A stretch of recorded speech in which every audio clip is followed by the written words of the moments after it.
We actually get to go. We're going to be just on the tip of Oklahoma and Texas, where we're going to be hunting for Audads because we've never done it. I've never even seen one in person. So if you had a Uncle Ted tech tip for us on Aoudad hunting or any of those other crazy excursions, what would it be?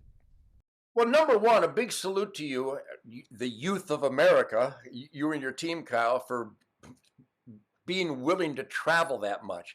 Because as you noticed on Spirit of the Wild, we don't produce my show. We just hit the record button. And I just do what I do. But I am so allergic to travel. You'll notice that all of our shows are either on our Michigan grounds or our Texas Spirit Wild Ranch grounds, or a couple other places. My buddy Greg Mosing down in Uvalde's got just a dream deer operation. I've seen you do Alaska bear too. So I don't travel much. So thank you for doing that, because the way you guys produce your show, you bring us with you. And we live vicariously through you guys, and you do such a great job of representing the spirit of our conservation families, that my only Uncle Ted recommendation is keep doing what you're doing. Now, regarding the paddlefish and noodling, that looks like fun, and those slabs are delicious, obviously. You get some great pure organic meat out of the deal when you noodle and paddlefish.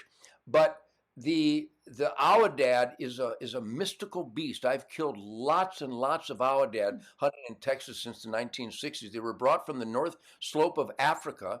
It's a Barbary sheep, the Aoudad, Aoudad. They're a majestic beast that the old rams get giant swirling horns and a big shaggy cape up front, chaps that blow in the wind. They're a sturdy animal. They're notorious for taking a lot of lead, but I think that's an old wives' tale, because if you hit them right with a solid round, or I've killed almost all of mine with the bow and arrow. Shemaine's killed giant Aoudad with their little 30-pound Matthews bow with a 2-blade broadhead, and I've watched every one of her giant rams die. Their lungs are perforated, and they run out of air and they die. Right. So small, miss small. I think if your shot placement on the Aoudad is the exact same you would on an elk or a deer, crowd the shoulder if you're using a good rifle, the proper bullet design, which nowadays I'm using all this this Remington stuff. I hope I don't tread on any of your sponsors, but this Core-Lock stuff that I started using in 1964, I still use Remington Core-Lock stuff. And I killed my nilgai, which are also notorious for taking a lot of lead, but I hit them in the shoulder and they died. So shot placement, they're ultra wary. You know how a deer, especially us Michiganiac whitetail hunters, those does will be looking all around, and then they'll pretend to go down to get a bite of food. Now look right back up. Make that move when you think their guard is down. Their guard is never down. And Aoudad does that times 100. They will stand like statues, and they will scan. Their hearing, their eyes, their nose are just as good as God has ever created.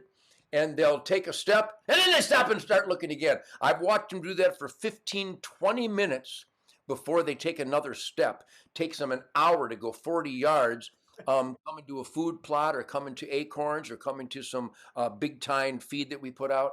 But they're a magnificent animal, and don't underestimate their flesh.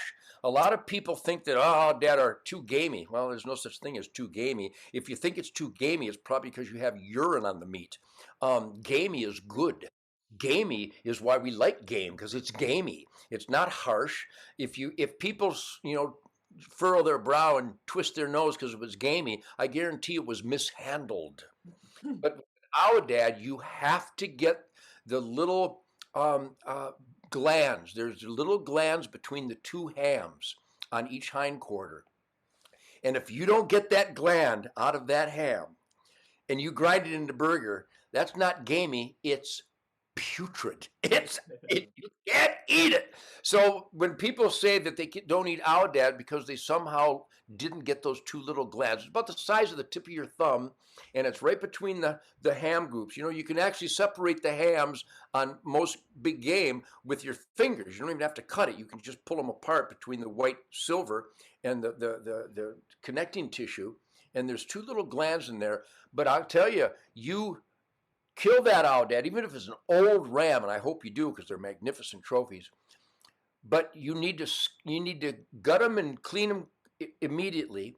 You have to get the entire esophagus and windpipe out of it. I don't know why, but when you do, Fred Bear said his favorite meat in the world is wild sheep ribs. And if you get that Aoudad clean and you take the esophagus and windpipe completely out, you skin it and quarter it and put it in a cooler for at least a week.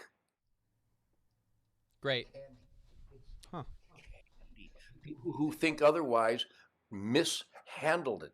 The Aoudad is as good as all those. I mean, we have Corsicans and Barbarosas, and we have mouflons. You hunted Hawaii. I've killed and eaten mouflons. If it's handled properly, it's all wonderful, wonderful venison. Absolutely. Uncle Ted, that is excellent advice, and we're going to take that with us when we go on the trip. I just wanted to say one more time from all of us here at the Green Outdoors, thank you for your kindness. Thank you for your inspiration. Thank you for the guidance that you've given us over the years, even before you knew us. Thank you for advocating the way that you do. Thank you for caring. Thank you for inspiring a kid from Madison Heights, Michigan to start a TV show with his best friends. Absolutely, we thank you.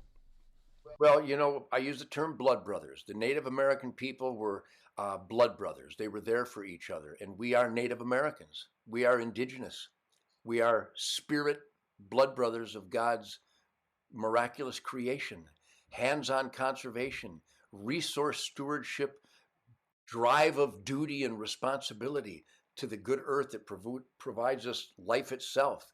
And the air, soil, and water quality can only come from one source: healthy wildlife habitat. That is the legacy of hunting, fishing, and trapping. You represent that beautifully.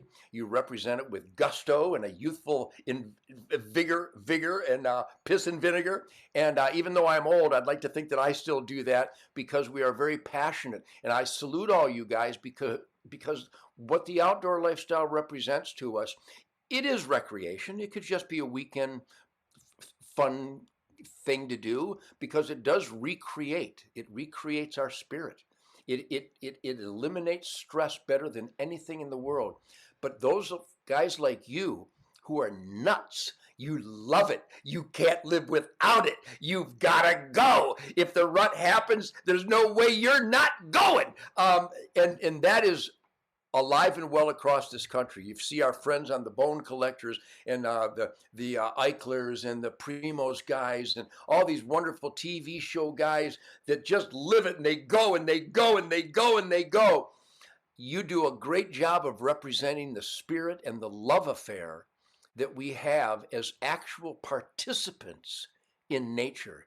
And you're literally doing God's work out there. I know you know that, but you deliver it with mucho gusto. That, and I thank you for your kind words.